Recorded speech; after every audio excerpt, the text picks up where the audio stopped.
مساء الخير، ازيكم عاملين ايه؟ روتين النهارده عملت ملوخيه، اكله بسيطه وسريعه. وعملت رز. عملتها اهي.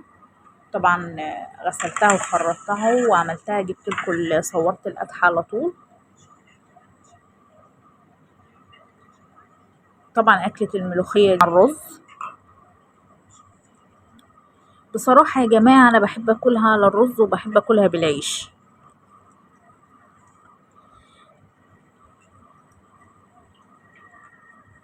اول ما بقدحها كده بحب اشربها شويه بالمعلقه، بيبقى طعمها تحفه وريحتها تحفه.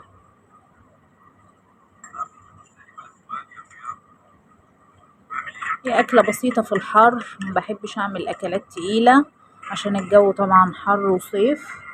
فهي الأكلة المحبوبة في الصيف هي الملوخية.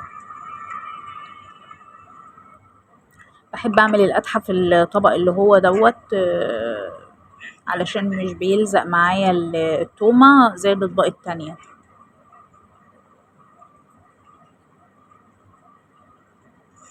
بحب أحط على الملوخية وأنا بعملها ماجي، لأن بتخلي برضو طعمها حلو مع الشوربة.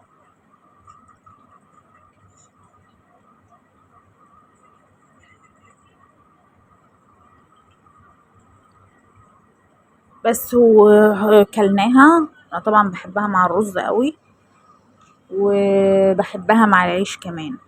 وده الروتين النهاردة. صلوا على النبي في الكومنتات وحطوا اللايك واعملوا اشتراك للقناة. وشكرا.